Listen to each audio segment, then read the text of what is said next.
Revolution Radio, freedomslips.com. You don't need to expect us. We're already here. Most are afraid of unknown depths, skirting shores thinking world flat, and with the island girls in celebration of new religion. Nobody led me or said this way. I sailed alone on makeshift raft with wind as companion.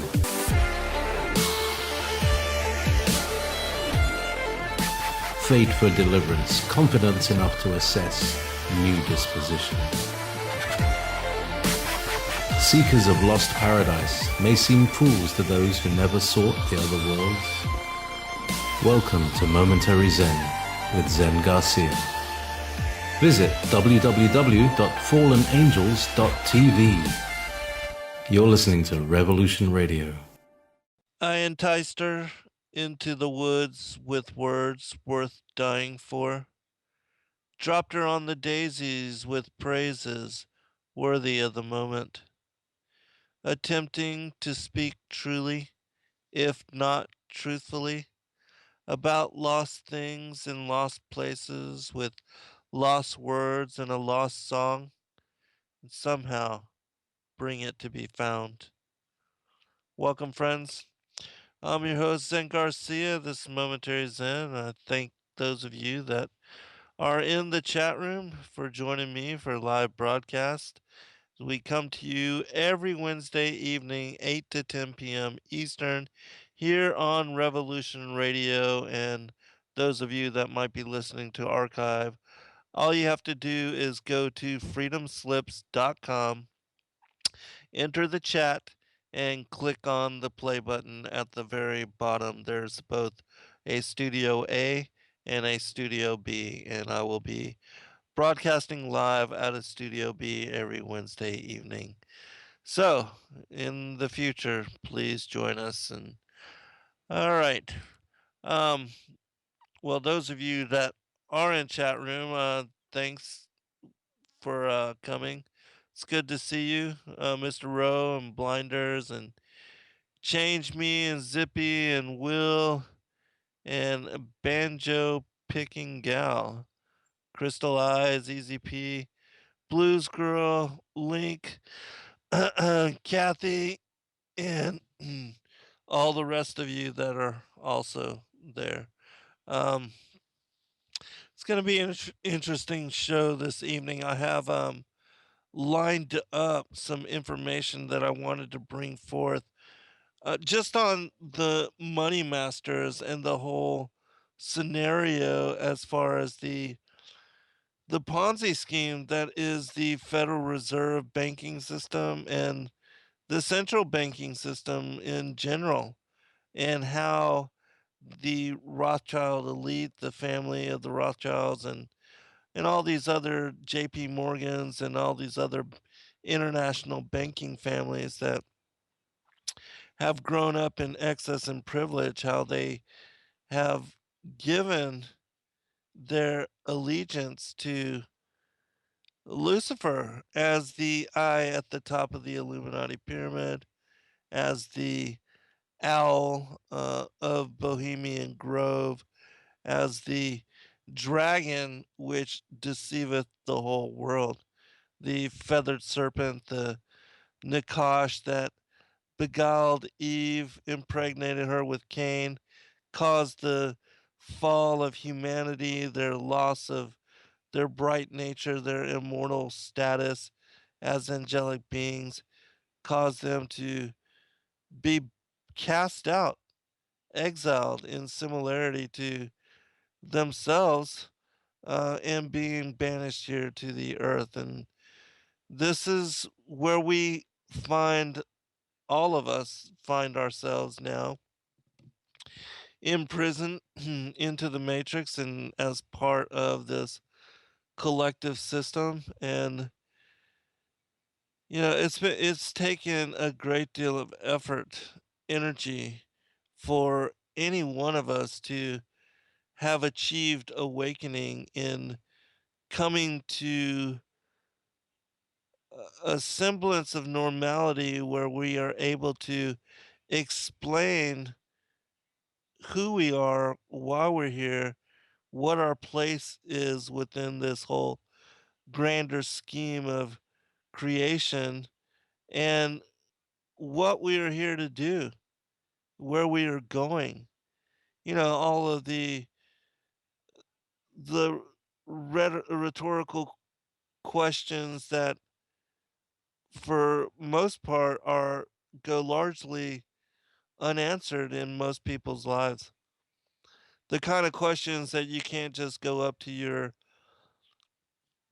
your pastor or preacher, your minister or your spiritual authority and just ask for, and to expect that you will be given answer, which both insightful and meaningful, can help you understand the inner workings of world. And I'm talking about the darker aspects of the duality, exposing the Oz behind the mask, those that rule from the shadows, the globalist New World Order elite whom pull the strings of the puppet presidents, prime ministers, people of public personage, because the real rulers, the real overseers, working through various human channels, they are not in the limelight. They are so unknown and so, um, as far as the public, unconsidered, as far as any consideration of their being in any way tied to the real power structure. They stay in the background of all the noise. They do not in any way want the limelight cast upon them. They're the kind of evil that, if light were to be cast upon them, that it would cause them to wither or shrink, like water for the wicked witch of the east or the south or whoever she was. That's how that's how evil they are. They're so, the light hurts them. They're like vampires. They're like parasites. They're like true demonic shadow entities that can't have any kind of goodness or light shining upon them because it would affect them. All right, let me see. And so, going off on a rant, but I just want to make sure that, also those of you that are the in the chat room, that everybody can hear me okay. Um, and we're going to talk about the Moneymasters this evening. We're going to talk about the Ponzi scheme. We're going to expose how the magic that they use in order to deceive us as people, as collective humanity, as world. Um, all right, somebody just tried to let me answer this really quick, and then we'll go into it. But I'm gonna start with uh, with a couple articles that have recently come to light where, um, Putin has kind of revealed to world that the the rulers, the elites, and specifically Queen Elizabeth, that she is not as she appears or what she says she is. And so this gives these articles. Now, of course, we don't know whether they are true or not. But if they are, they definitely shine the light at evil in a way that um, usually does not happen. And there seems to be some truth behind it. And certainly for those of us that know and have studied the esoteric aspects of the inner workings of world and what's really going on, we find out and we discover that most certainly truth is stranger than fiction, and that the story of what's really up is a Hollywood tale that um, would take several blockbuster writers and several Hollywood scripts to even be able to convey. I mean, it's if somebody could really capture the essence of this story, the story of humanity and basically our wars against these reptilian overlords, these dragon, these seraphim angels that are, you know, being cast out of the heavens, being banished here to the earth, that have been, since even before the creation of humanity, have been attempting to assert themselves as gods themselves, attempting to subject even the pre-Adamic peoples to enslavement. And since our appearance here upon the earth, since our presence here, they have been trying to subject humanity, modern humanity, into the same kind of enslavement, the same kind of bondage that they were able to successfully um, instigate onto the pre-Adamic cultures and civilizations that preceded us worldwide. And just that in itself, just that one little segment of the history of who we are, um, is a story that could be, expounded upon in such way that it would be absolutely captivating, riveting, like Avatar over and over.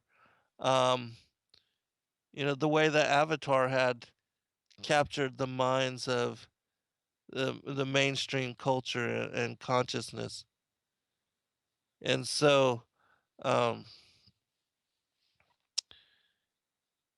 once you are able to understand all the segments of it and to piece together the story um, in its fullness, in the way that the biblical narrative aligns with and ties together with that of the ancient history and the oral traditions of people worldwide, well, it's, the underlying truth that is the greatest story never told.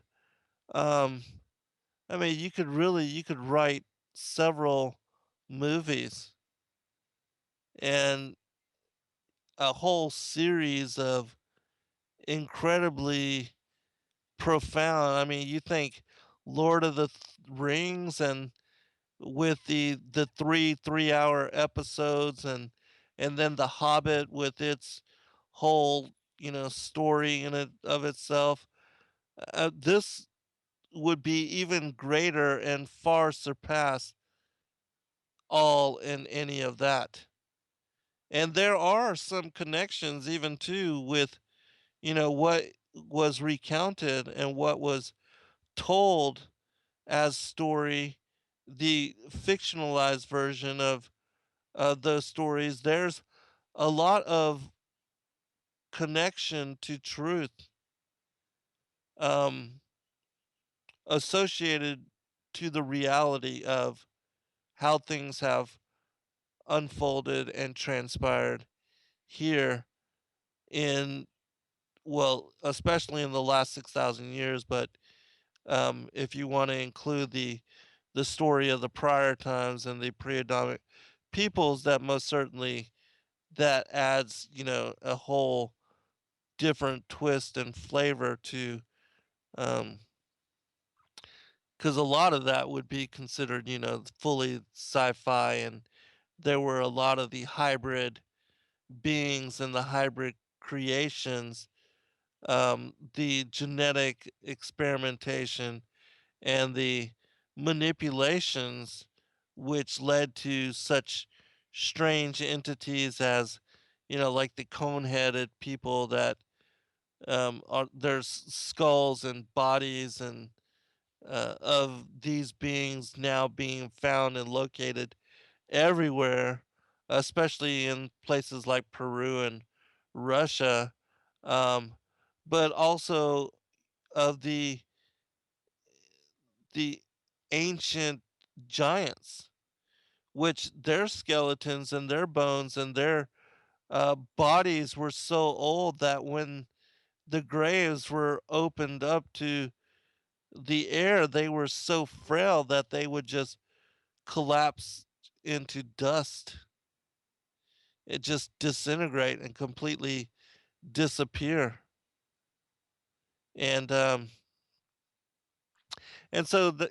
then the fact that the Smithsonian dumped so much of that and got rid of, it made to disappear a lot of those artifacts and those kind of, giant bones and the history that was connected to those as ancient people. Because here in America, we own one of the grandest legacies in connection to the giants as a alternative race of humanoid. That when the pioneers, the pilgrims, and the, those that came across and first settled here in this land, basically um, stealing, largely stealing from the native peoples that were already here. Even they have stories of these beings and the wars that they fought with them because they were cannibals. And so there was a grand history of occupation where these entities were everywhere found and located within the borders and the oral histories of America as a nation. And that even when the conquistadors, the different explorers from, all the different countries that were trying to colonize different segments of the Americas and even South America, there's all these stories of their encountering live giants, and that these giants were often the very chiefs of the different peoples and native tribes and groups that they encountered, and how you could see the difference. You could tell that there was a difference between them and the people that they ruled over, but you know the but still they the native peoples often were working and ruled by some of these gigantic beings. And then there were, tribes like the Paiute Indians that were that spoke of and talked about how there was a group and a race of giants that were um, kidnapping their peoples and then cannibalizing them, and in horrific ways. Like they would um, tie them to a pole and then keep them alive and cut flesh from them and then grill the flesh.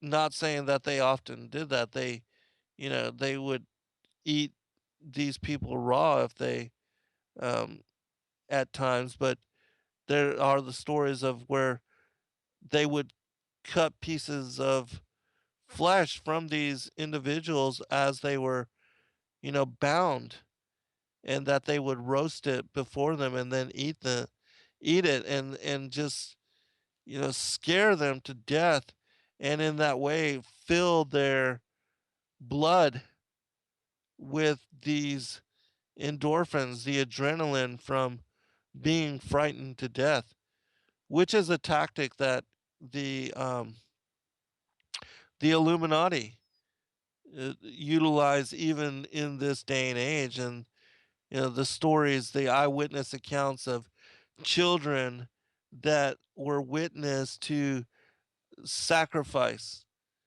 and the blood sacrifice and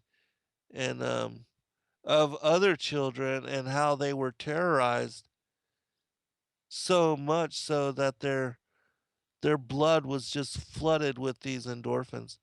And then the Illuminati, uh, these elitists that consumed the blood of these particular individuals, they would become high from it, that it would affect them in a way that was like a drug. And so, anyways, let me go ahead and go into the stories because I know I'm going to quickly run out of time. We're already past almost the end of the first segment.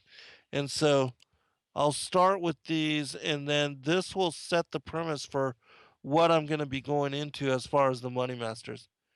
Because you have to realize that the Moneymasters, I mean, the look at the Federal Reserve notes. You see the pyramid, the eye that is detached um, at the very top of the Illuminati pyramid, and how that represents the um, Lucifer and the powers, the principalities, the rulers of darkness, the we wrestle not against flesh and blood, but against powers, and that's who they are.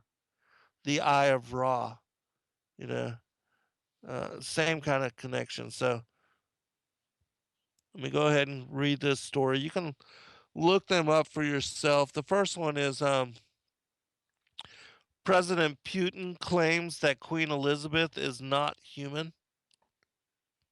And even though there are stories which are downplaying this information and that are basically saying that the information is a parody, a spoof, um, the truth of it is that whether it's a spoof or not, this, in essence, is really how things are.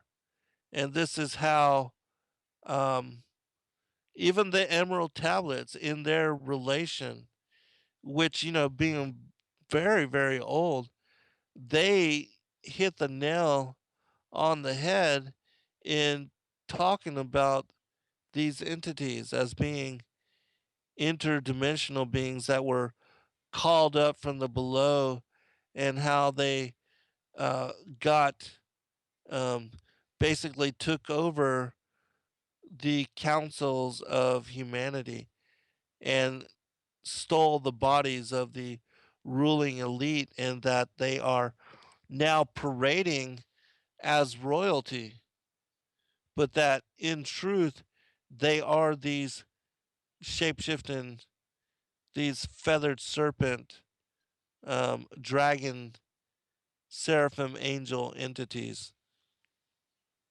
Just, you know, um, even the Bible says that Lucifer will parade himself as an angel of light, and that is referencing the same thing as what I'm talking about.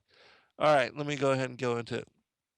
It says this: Putin met the Queen at the 70th anniversary of the D-Day landing in Normandy, France in 2014. He was widely criticized by the Western media for failing to help the monarch up the stairs and keeping his distance from her in general. But 2 years after the incident, Putin reveals why he kept his distance from Queen Elizabeth at the gathering. He told close associates and aides that he was alarmed when the Queen showed her true reptilian bloodline colors by shapeshifting a number of times while he greeted her.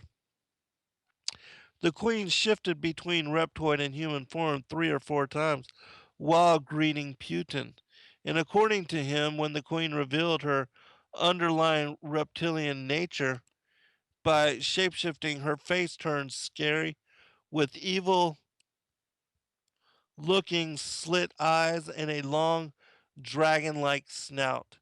Her skin also turned a gray dishwater color. He also saw the old monarch shapeshifting when Obama and New Zealand Governor General Jerry Matapere helped her down the stairs. Putin said that when Obama held the Queen, her hands turned reptilian green and scaly, and when she smiled, she revealed sharp and spiky reptilian teeth that glistened evilly.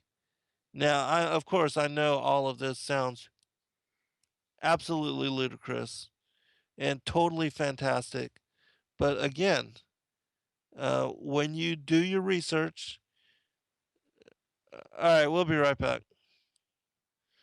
All right, welcome back, everybody. A few more shout outs to Olive and Monster and Kathy Jean. Always appreciate you, sisters, so very much. Hammerhead and Piney and Truthy One. George Up, Jerry B, Blasphemous Buddha, George S1, um, Nighthawk, good to see you, brother. And the rest of you, Australian Paul, Link, and all those of you that are not in the immediate scroll. All right, let's continue on because I know I'm going to quickly run out of time, and so I was speaking about um, just the strangeness of this story and how even though it seems just so sci-fi, that when you really do your research and look at the biblical narrative, that this is the underlying truth of what's going on in the world. As strange as it seems and as ludicrous as it sounds. I mean, think of even in Genesis chapter 3, uh, of a serpent talking to a human woman and tempting her to eat fruit from the tree of the knowledge of good and evil. How ludicrous that sounds. And yet that resulted in the birth of Cain as the firstborn hybrid son of the devil, and that since Cain, there has been a lineage of physical, these children that are associated to the dragon, to the serpent of Genesis chapter 3, which is why the oldest prophecy in the Bible speaks about there being enmity between the seed of the woman and the seed of the serpent, and how since that time there's been an ongoing war between these two bloodlines. All right, continuing with the story. Um, Putin accused the elderly monarch of shapeshifting repeatedly as a warning to him to not mess with her as the high priestess of the world ruling reptilian Illuminati clique. According to sources close to the Russian president, he confirmed that witnessing the queen demonstrate her shapeshifting powers confirmed conspiracy theory allegations that the queen and her royal family are not entirely human but have reptilian alien blood that allows them to shapeshift between human and reptilian forms. Putin said that he was convinced that the queen's shapeshifting was meant as a personal warning to him.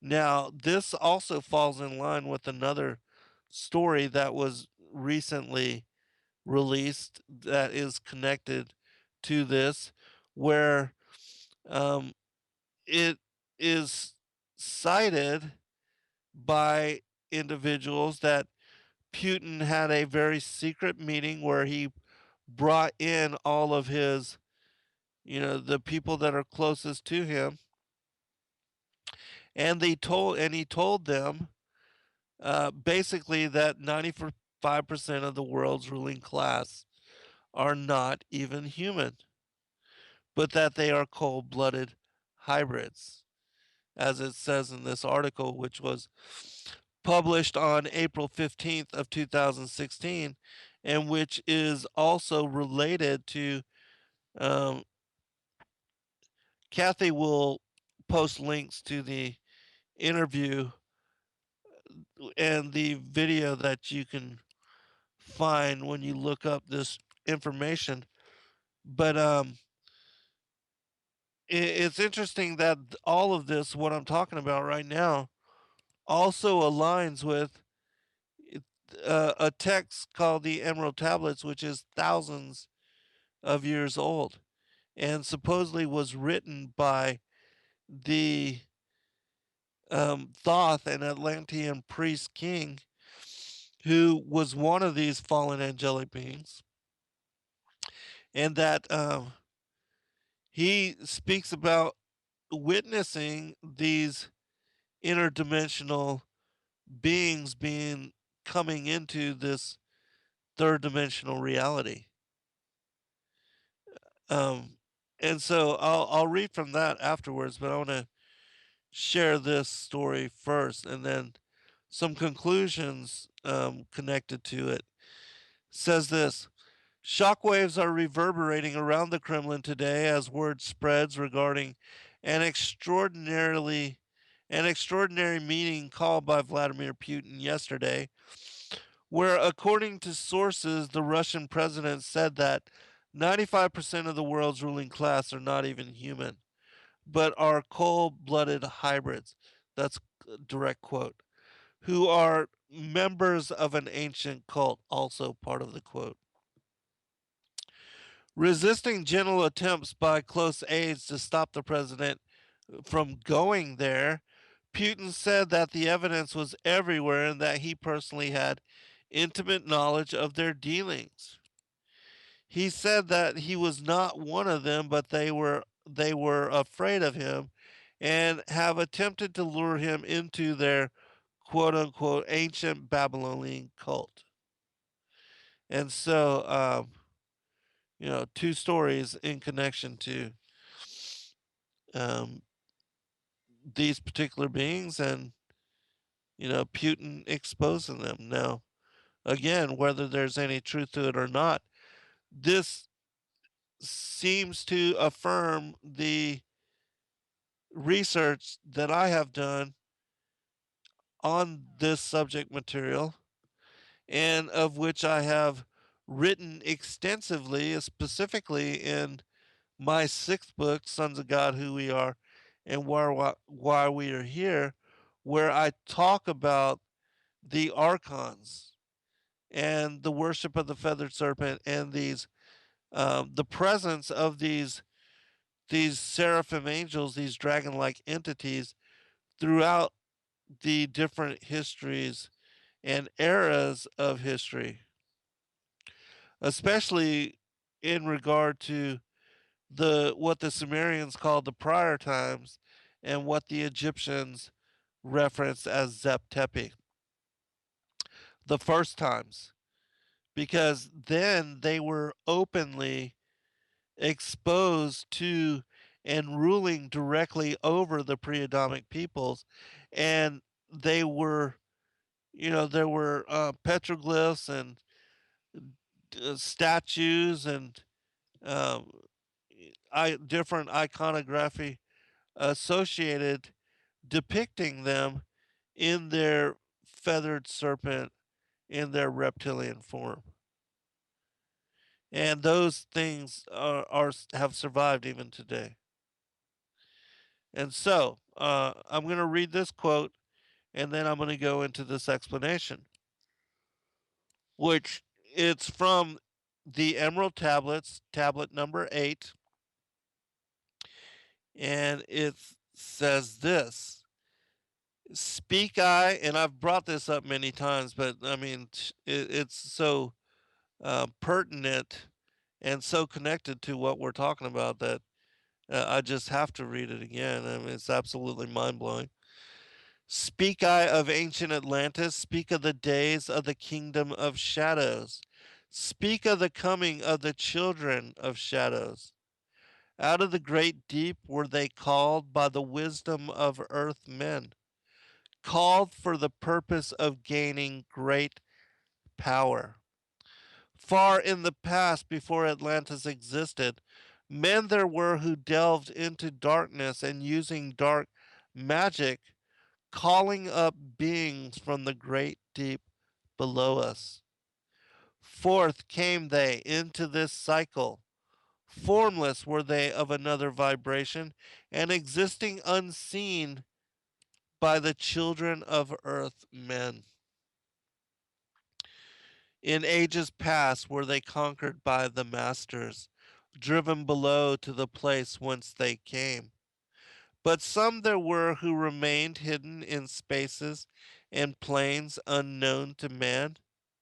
Lived they in Atlantis as shadows, but at times they appeared among men, when the blood was offered. For they came forth, they came they to dwell among men. And so, whenever the blood rituals, whenever the blood was offered, these beings could be invoked, they could be conjured up. In the form of man, they amongst us, but only to sight were they as our men. Serpent headed, again, this reptoid, dragon like entities. Serpent headed when the glamour was lifted, the glamour meaning their human appearance, just like with what the queen supposedly did with Putin in showing him her real form. That even, uh, you know, Queen Princess Diana, before her death, she spoke of, you know, them being lizards, referencing the royal family. And this passage explains it all as to why they are thought of as being lizard or reptilian or dragon like in form. Serpent headed when the glamour was lifted, but appearing to man as men among men.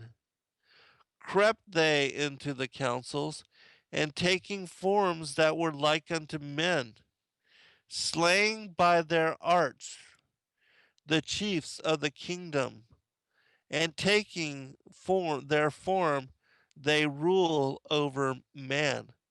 And so basically, they are serpent headed when the glamour lifted, meaning that, when you actually sneak a peek at who they really are, that they will appear as these serpent headed beings, but that they appear to men as men, and that they can take on the forms of men, and they can act as if they are men. And then slaying the chiefs of the kingdoms, meaning the royal families, those that truly were empowered in ages past to have any kind of authority over humanity, that they um, basically took over their forms, and now they rule over men. Sought they from the kingdom of shadows to destroy man and to rule in his place. Now, that's exactly what they achieved, and where and how they have been able to push humanity into supporting the agenda of the New World Order, even though it's totally contrary and goes against the common good of humanity, and yet we support these wars and rumors of wars and continuous chaos. They are able to manipulate us into supporting these agendas for their benefit, not for our own. But know ye the masters were mighty in magic and able to lift the veil from the face of the serpent, meaning they were able to expose these beings as the overseers, the rulers of humanity, just like as what we're doing right now on this show. But of course, we were able to use magic to send them back to the dark place that they came from. Able to lift the veil from the face of the serpent, able to send him back to his place. Came they to man and taught them him the secret, the word that only a man can pronounce. But swift then they lifted the veil from the serpent and cast him forth from the place among men. So at one time they were bound and removed from us, maybe like, the St. George and their combat against the dragons, and how, the open appearance of these dragon like entities, um, that they've been removed from us in that kind of manifest form. Yet beware, the serpent still liveth in a place that is open at times to the world. Unseen they walk among thee, in places where the rites have been said, meaning the dark rituals, the magic, the elites, and performing these blood sacrifices and offering children in sacrifice, and then drinking their blood and eating their flesh. That these are the places where the rites have been done, these unholy, unsacred rites, and that there they walk openly amongst the elites, which we'll get into another story where of Amschel Meyer Rothschild, who was part of the Rothschild families, and in an interview he talked about how his family, they meet with Lucifer openly, and he ended up being murdered by probably his own blood to keep him quiet. Just like Nicholas de Vere, who was of these dragon families, and wrote about them, he was also killed, hung, uh, slaughtered in the same manner in order to keep the truth quelled. Again, as time passes onward, shall they take the semblance of men. And so there you go. Emerald Tablet number 8. Go and read it for yourself. Read the full context of it. And also read tablet number 6, where it speaks about the Brotherhood of Darkness and how they've been warring against the Brotherhood of Light, just like with what the Dead Sea Scrolls references as the wars of the sons of light with these sons of darkness. This the same conspiracy, the enmity between the seed of the woman and the seed of the serpent. It is the same war.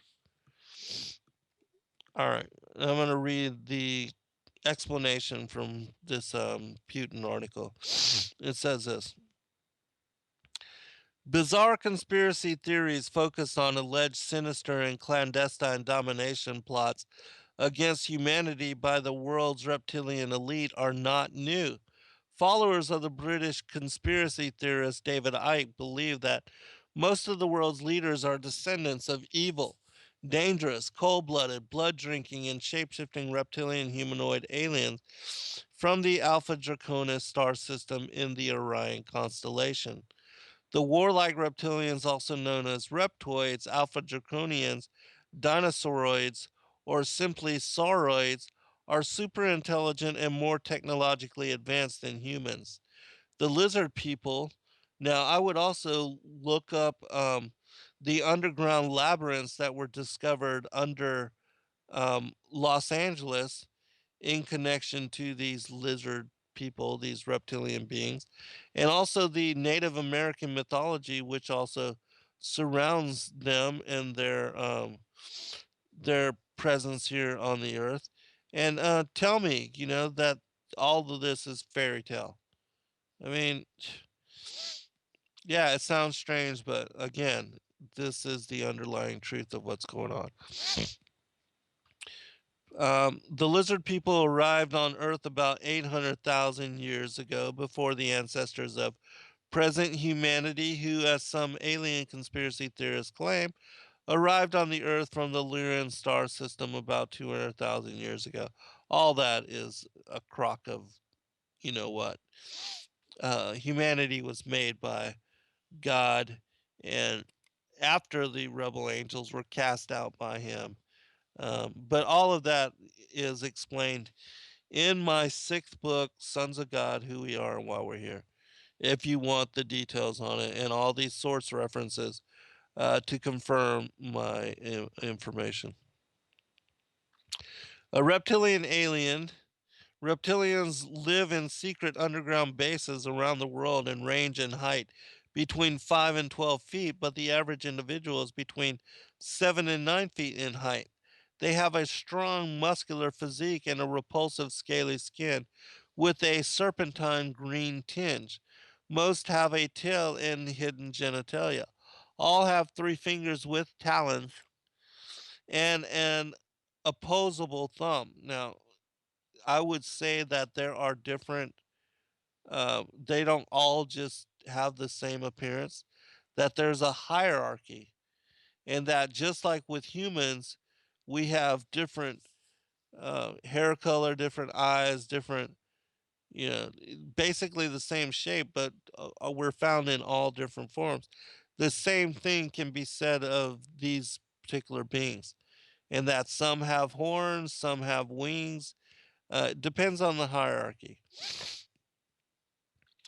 They began crossbreeding with humans and affecting the human bloodline with their DNA after humans arrived on Earth. Again, they're are coming from long distances. Even their coming from long distances is all fairy tale. They are from right here. We are from right here. Um, and so all of that, you know, uh, is just a cover story to get us to buy into the whole ancient alien, all that, um, which is being promoted that there are creators, which again is a crock as well too, and which so many New Age people, you know, affirm and believe. That is why all humans have some reptilian DNA, but most humans have less than 10% reptilian blood. However, a special group of humans is true reptilian half breeds with 50% of reptilian DNA. These are the reptilian human hybrids who control the world and are capable of shapeshifting after drinking human blood. Reptilians were forced to mix blood with humans because, unlike humans, their DNA does not evolve. Queen Elizabeth II is the current head of the secret global grand order of our reptilian overlords, according to alien conspiracy theorists. Attempting to explain the bewildering system of ideas about reptilian humanoids, skeptics claim that it is derived from ancient mythical traditions that identify the devil in his physical manifestation as being reptilian. There appears to be something about four-tongued reptilian life forms that evoke an association with evil in the human psyche. All right, we'll be right back for second hour. And no wonder, for Satan himself masquerades as an angel of light. 2 Corinthians chapter 11, verse 14. All right, I'll share just a couple of comments and then I'll answer a question that was asked in the chat room. Um, the comment, let me see. There's so much going on in the chat, it's hard to keep up with it. But I did see it over the break. Okay, I'm not going to spend a lot of time looking for it. If I don't see it right here, I'll just go ahead and go into.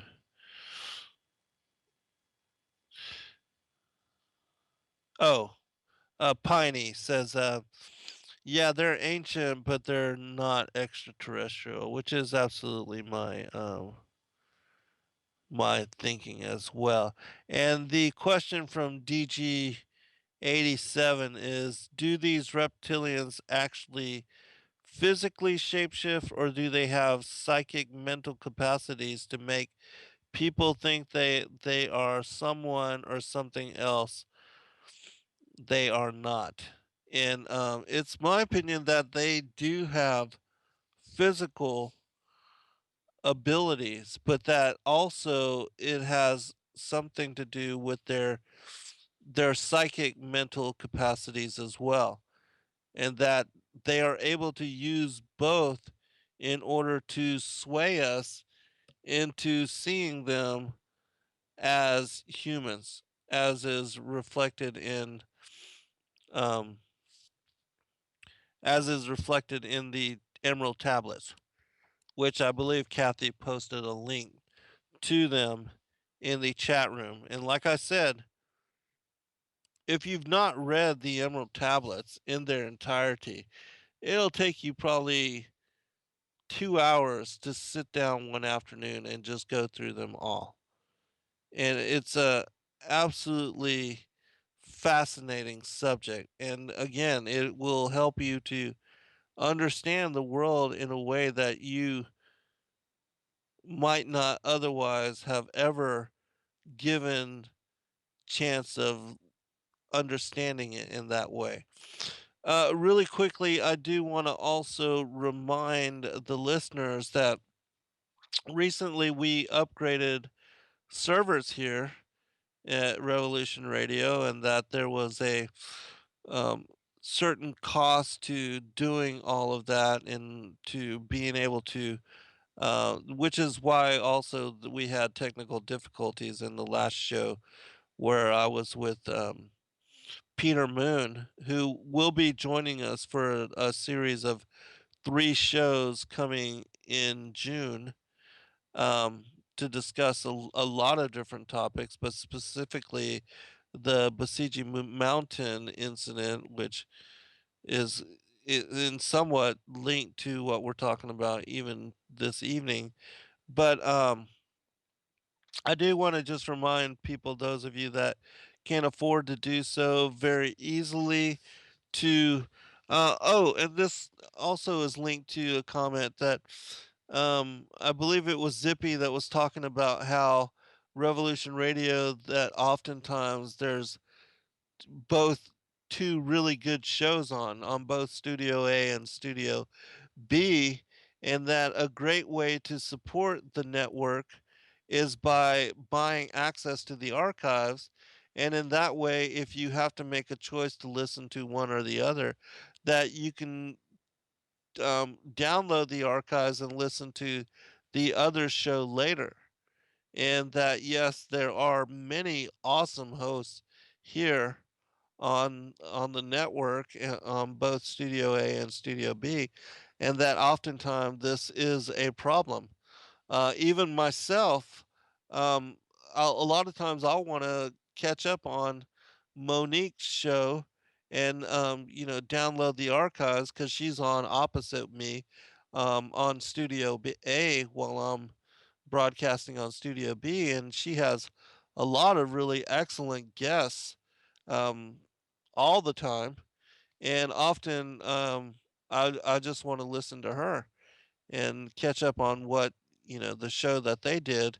And a lot of times it also is very revealing in similarity with the things that I talk about, and that she brings on similar esoteric type guests as do I. And so that's one way that you can do it. Go to freedomslips.com, click on the donate button, or get in touch with Nighthawk and let them know you want to buy access to the archives. Which there's an archive button there, and all you have to do is PayPal $4.95 a month, and then gain access to all of the shows from all of the different hosts. It's a bargain, really, people. It is an absolute bargain to be able to gain access to all of those shows in that way.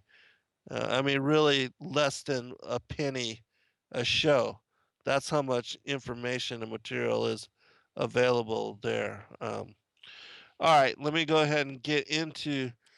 I want to finish with this article, and then we'll go into the Moneymasters stuff. And it took me a little bit longer, but I think this information is very important, and it's something that I've been working on for a very long time. And so to have two pieces of news like this come out, which confirm the relevancy and the information that I have put out uh, going back years in the past with the publication of a lot of my books, specifically, even Lucifer, Father of Cain, Awaken to the New World Order, Sons of God, and Skyfall, that I've published all of those books over the years, and they talk about the things that we're talking about here.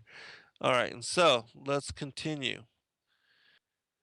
Some critics and skeptics have described Icke's reptilian theories as the grand unification of all conspiracy theories, which proposes that everything that represents authority in our lives, such as government, the military, the media, educational institutions, religious institutions, and the corporate world, are part of an all pervasive conspiracy to control our entire lives, including our thoughts. I call this the Grand Matrix. At the apex of the conspiracy against our free will is the reptilian controlled New World Order, Illuminati operating clandestinely through various organizations, such as the Council on Foreign Relations, the Trilateral Commission, the Bilderberger Group, the World Bank, and the United Nations, the Rothschilds, and the Rockefellers. I would say that the Council on Foreign Relations is the Senate arm of world government, the Trilateral Commission, the House of Representative arm of world government, and the Bilderberger Group, the executive branch of world government, and the World Bank, like the Federal Reserve System, and the United Nations is the seat of power that is um, basically the uh, world government, seat of world government. The Western world's royal families and the ruling elite belong to the reptilian genetic bloodlines, united in the goal of fulfilling their evil New World Order domination agenda. The top reptoids living today, according to conspiracy theorists, are the British royal family, George W. Bush, Henry Kissinger, Bill and Hillary Clinton, Dick Cheney, Al Gore, Colin Powell, President Barack Obama, Vice President Joseph Biden, Senator Harry Reid, Patrick Leahy, and hundreds of other public figures, all of whom are capable of shapeshifting. Whether that's true or not, I don't know, but I would say that a lot of them are. Which is interesting that Putin also, that recently they were talking about that when Queen Elizabeth on her 90th birthday, she was here in the United States somewhere, and that this is also the day that Prince was found dead or murdered, and that it was announced while she was here that kingship would skip over um, Prince Charles and be passed on directly to Prince William, which is something that a lot of us that have been studying these things have known and expected, anyways. All right, the story about Amshermeyer James Rothschild, who was killed in 1996. He once explained in an interview with a magazine called Progress for All, which I tried to find that interview but was unsuccessful, that he had personally met with the devil or Lucifer in Colorado, and that the eye on the American $1 bill is the eye of Lucifer, and that the seal was taken to America by Benjamin Franklin and Alexander Hamilton before 1776. Amschel, who was the acting successor of Evelyn de Rothschild, was regarded as not having the killer instinct required by a Rothschild, and for that he paid the ultimate price, his own life. And so you can look up some information about this particular individual, but this story that we're now about to go into, you can find it at Moneymasters, the website, www.moneymasters.com, which is also a video that was released about, the history of the central bank here in America. I believe this is the website that did it, and they did a really good job of presenting the information. I would also recommend that people take a look at Aaron Russo's "The Freedom from Freedom to Fascism," that documentary, of which Aaron Russo basically lost his life for bringing that information out. Same as Stanley Kubrick when he did the Eyes Wide Open, and he was killed for it as well. All right, and in talking about what we're going to talk about, you'll see how these events, the tightening of credit and the forced capitalization of central banks, that this is what creates boom and bust, and that these things are linked to uh, the worldwide depressions that are caused by the tightening of credit. And so, Basel One. In 1988, a faceless, unelected group of bankers met in Basel, Switzerland, at the Bank for International Settlements, the central bankers' bank, which even Swiss authorities may not enter. And in their Basel I Accords, agreed to set a minimum capital requirement of 8% for banks. You know that, through the fractional reserve lending, banks are basically able to create money out of thin air, and that's the way that they increase their profits, is by um, getting deposits from people and then lending that money to other people at interest, which is the same thing that they do to us as a people in through the Federal Reserve System, which is totally corrupt, privately owned banking system.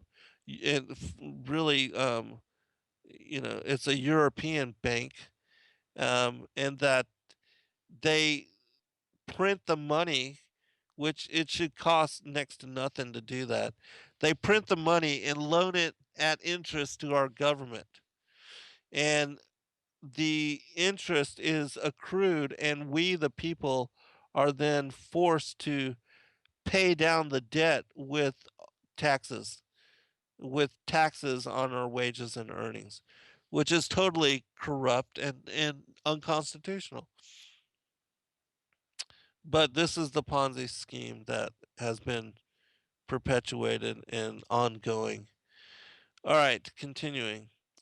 This was a number fine for some banks, but higher than what was in place for France and especially Japanese banks. To raise more capital to reach the 8% level, French and Japanese banks had to reduce loans, causing a recession in France and a depression in Japan, one from which Japan has never fully recovered.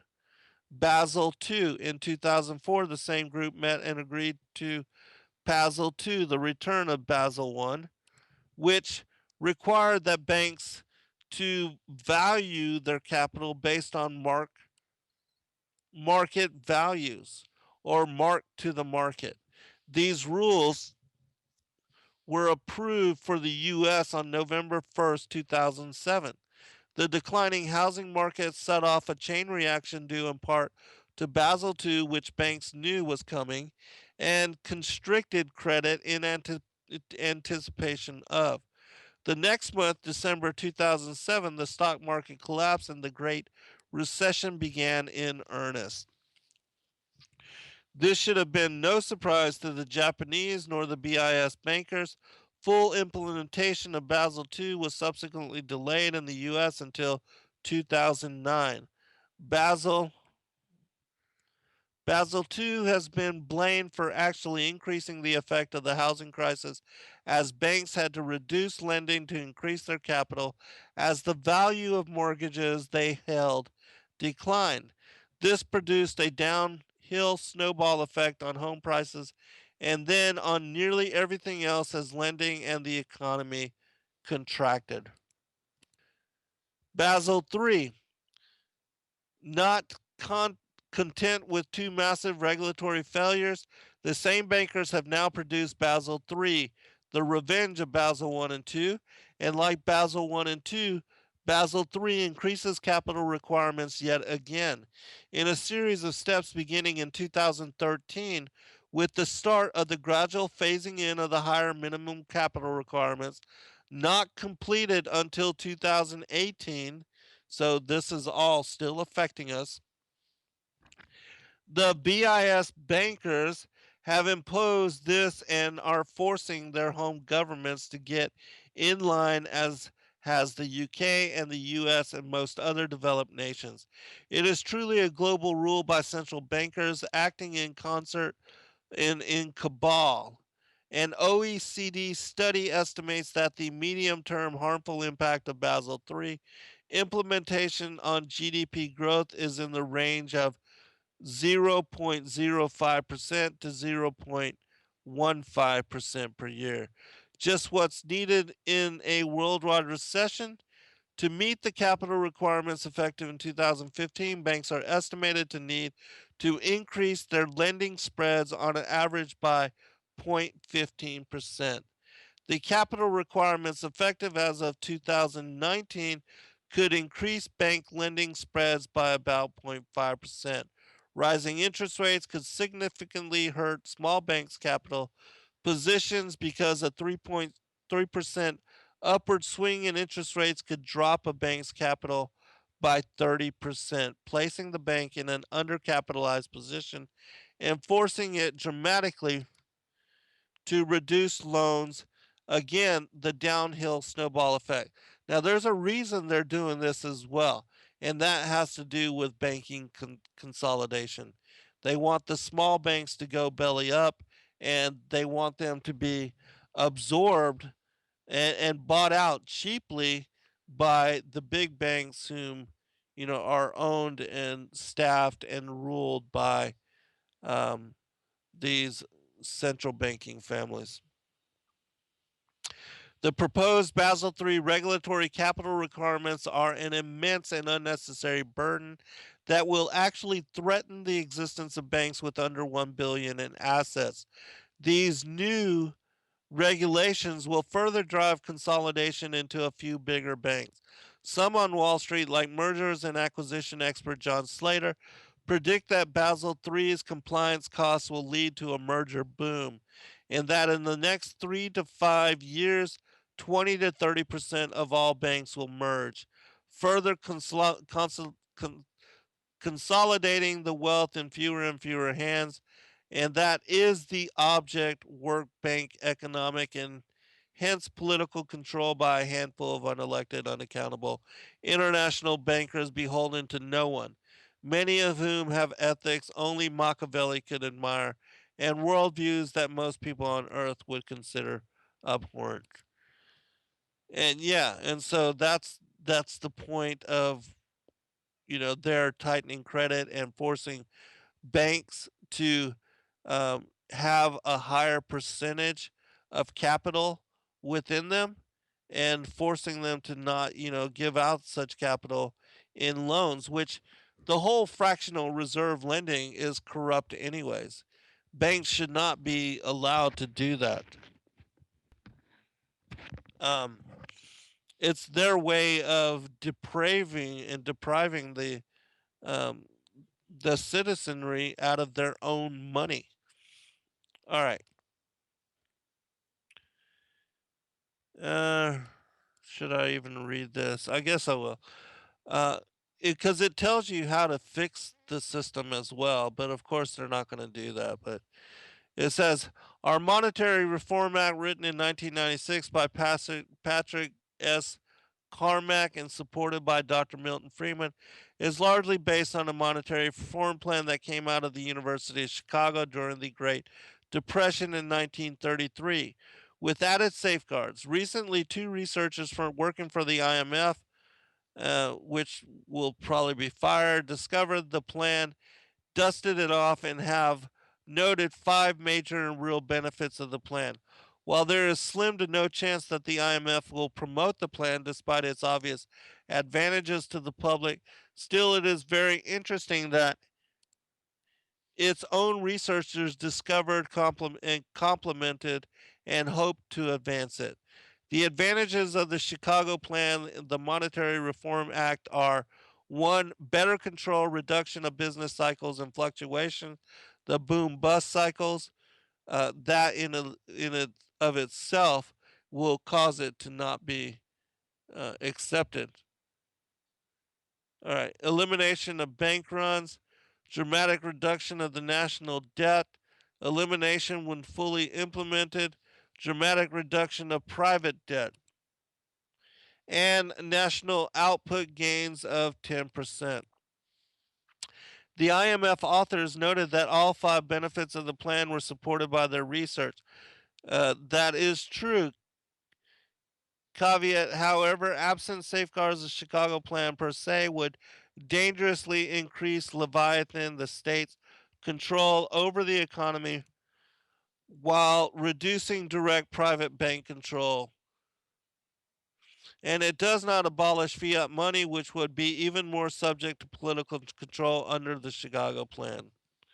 As noted in the Monetary Reform Act and by Dr. Freeman, remedies to those two deficiencies would be that either monetary growth must be regulated by a constitutional amendment establishing either at zero stable supply or a low fixed rate of annual growth, such as 3%, or by legislation or fiat money abolished and replaced with a commodity based money such as gold. How nice would that be? All right. Unfortunately, legislation is subject to political manipulation. Um, I'm going to actually skip down just a little bit because I know we're going to quickly run out of time. And and so there is, they have a resolution to fixing the system and safeguarding it from all this manipulation, but they want to be able to manipulate it. They want to be able to contract the money supply. You think of this, all the easy money and all the money that has just been flooding the economy.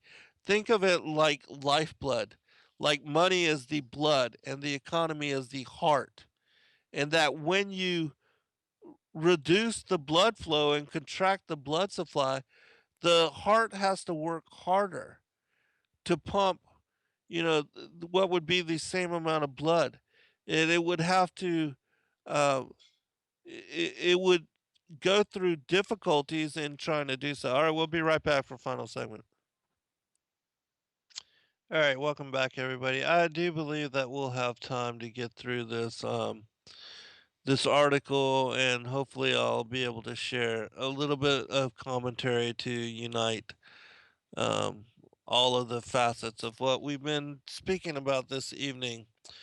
All right, continuing, because I think this is important to explain to people that don't understand the how the whole central banking system, the fractional reserve lending, the fiat money system, how it is utilized by the central bankers, these globalists, the industrialists, and the basically they're illusionists is what they are. They're magicians. They're like the Nakash, the shining one. They're enchanters that they are able to utilize magic in order to um, scheme and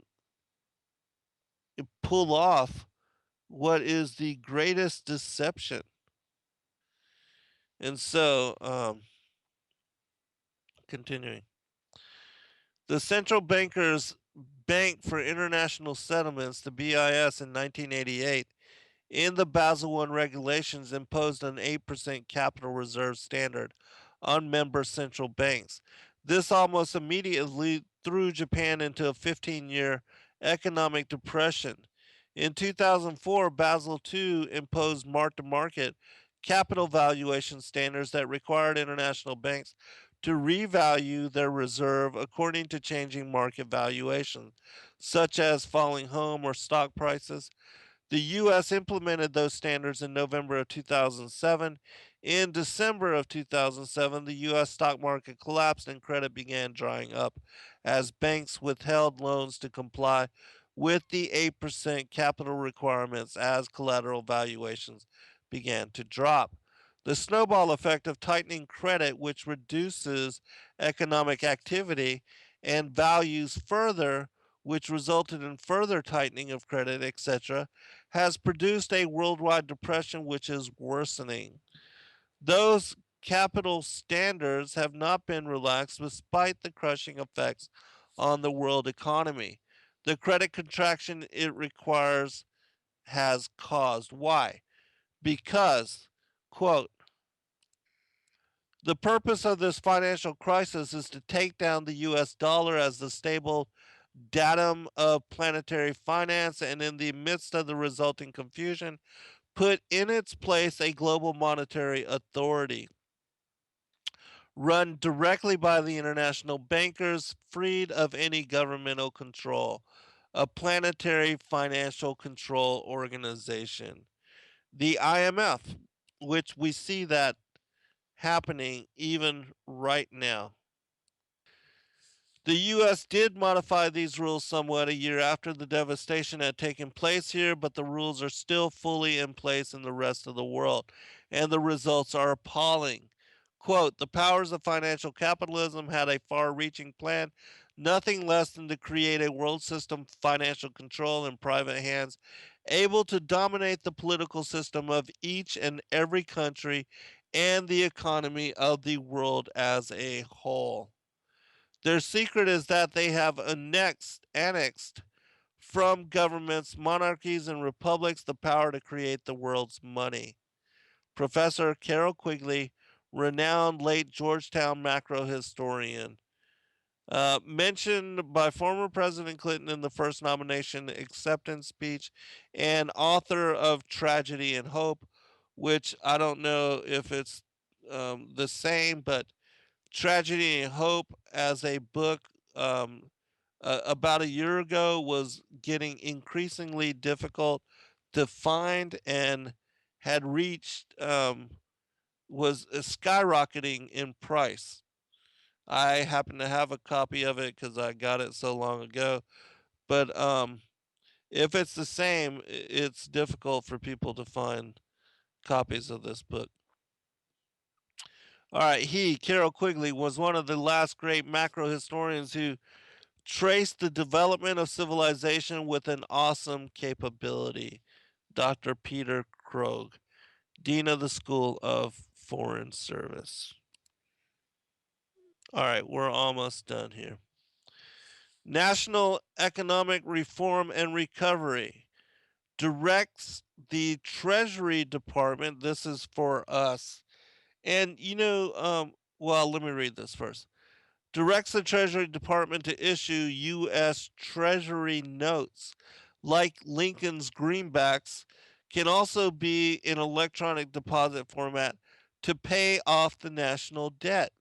Number two, increase the reserve ratio of private banks are required to maintain from 10% to 100%, thereby terminating their ability to create money while simultaneously absorbing the funds created necessary to create and retire the national debt. These two relatively simple steps, which Congress has the power to enact, would extinguish the national debt without inflation or deflation and end the unjust practices of private banks creating money as loans, i.e., the fractional reserve banking. Paying off the national debt would wipe out the 400 plus billion annual interest payment and thereby balance the budget. $400 billion just to pay off interest. That is just a crazy amount of money. And if we could just free that to do things that actually matter, that would actually benefit and affect in positive manner we the people, the citizenry. Look at the crumbling infrastructure of America. I mean, look at how many jobs would be created just in fixing the crumbling infrastructure. I mean, so many good things could be done with that money instead of just giving it over to these illusionists, to these corrupt individuals that have no right to it. Um, it's sad. And look at how many years they've been collecting this incredible, insane amount of money. And what are they using it for?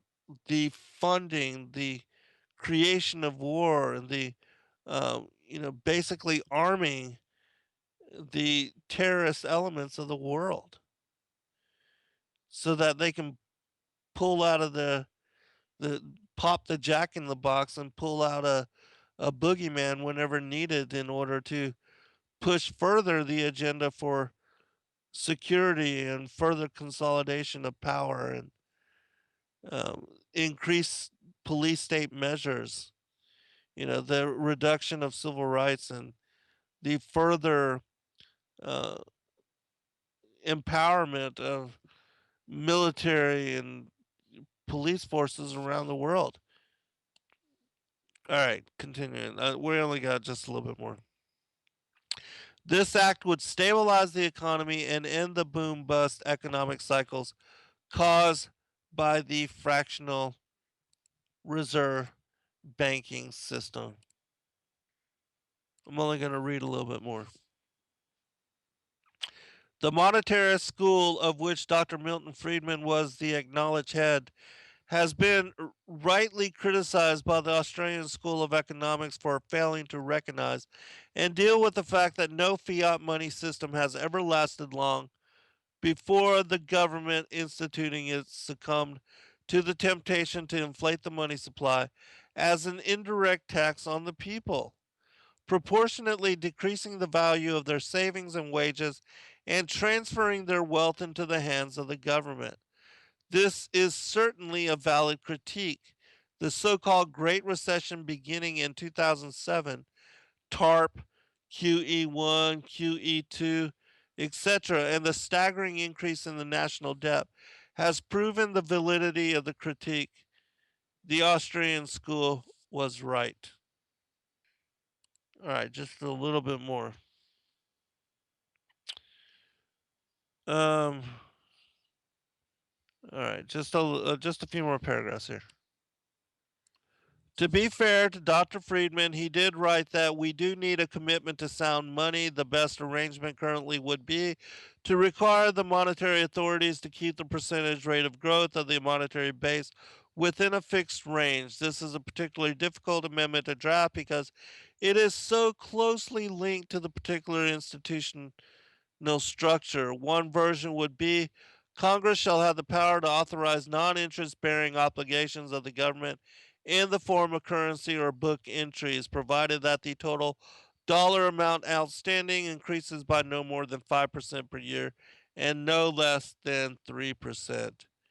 However, given the near impossibility of passing such a constitutional amendment, it can fairly be argued that Dr. Freeman really had no practical means, only theoretical, to offer to restrain the government from debasing the currency, inflating away the wealth of the people.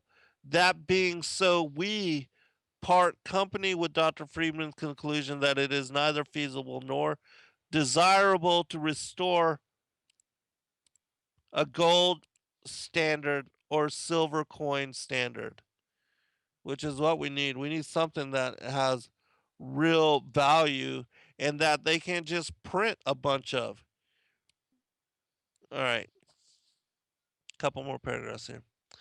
Again, to be fair to him, Dr. Freeman later softened his stance against gold and stated that it would be preferable to what we have, a fractional reserve banking system. To that shift in thought, we say amen. The Moneymasters website will be updating information in the Monetary Reform Act to explain the Australian school's solution to the current economic crisis in the light of events that the last 5 years. One thing both schools of economic thought agree upon, as does Dr. Ron Paul, is that we need to end the Fed. I would also say that because the Fed created all of this debt, that they should be responsible for it. That we, the people, should not be responsible for their creation of debt. And if that they want to loan all of this money, and the government wants to take on all of this debt, that it should not be supported by the goodwill and faith of the American people, as it says on the Federal Reserve notes.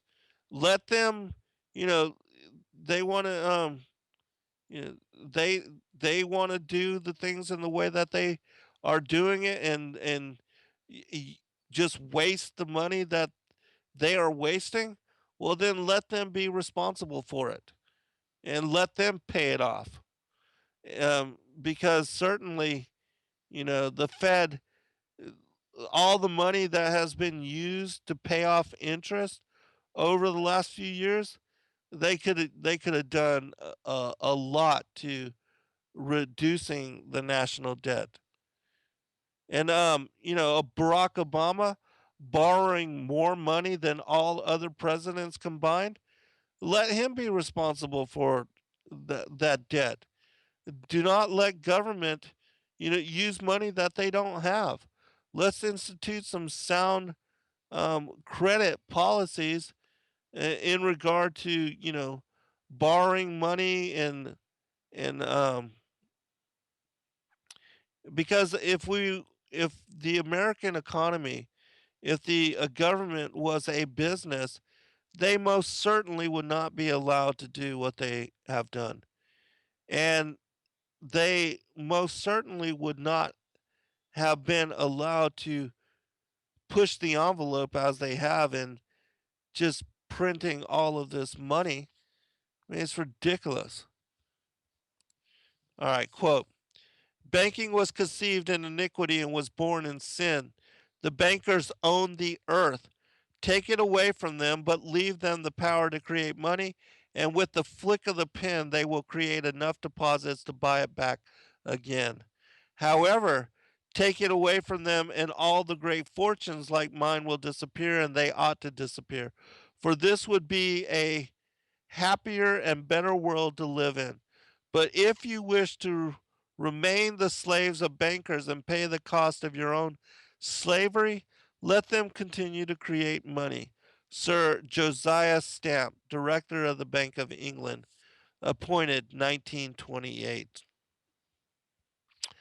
Reputed to be the second wealthiest man in England at the time.